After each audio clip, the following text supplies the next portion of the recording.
In 586 BCE, in a bid for world supremacy, King Nebuchadnezzar laid siege to Jerusalem, 500 miles to the west.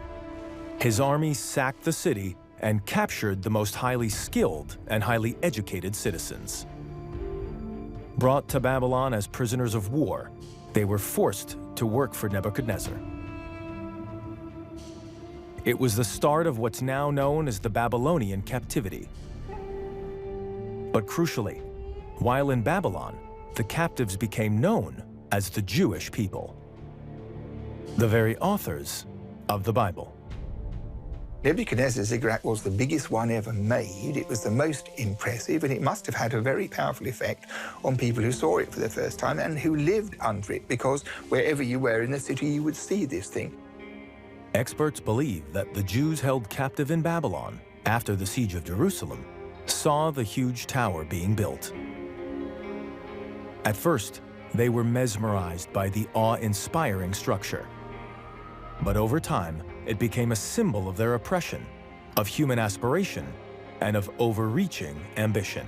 When you look at the early chapters of the Bible, it is clear that some of it is drawn from the Judeans' own records, and some of it incorporates narratives which they must have encountered for the first time in Babylon, which were so powerful and striking that the authors, the philosophers who worked on the Hebrew text, incorporated them to tell their own story. And there's a compelling clue in the story that backs up a theory that Jewish slaves witnessed the tower being built during their time in captivity. This is an original brick from Babylon.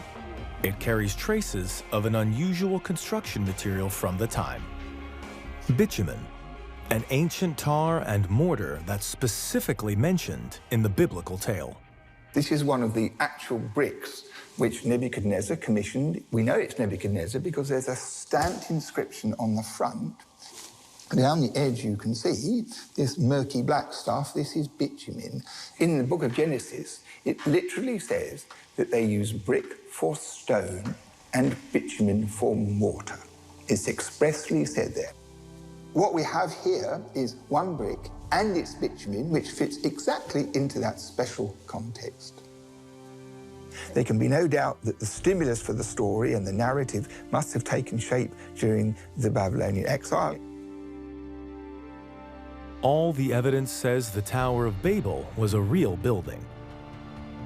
The story of a mighty tower in a far-off land, written by a desperate population in exile, held captive by a ruthless king. And the destruction of the tower was their way to rewrite history. It's a fiction rooted in truth.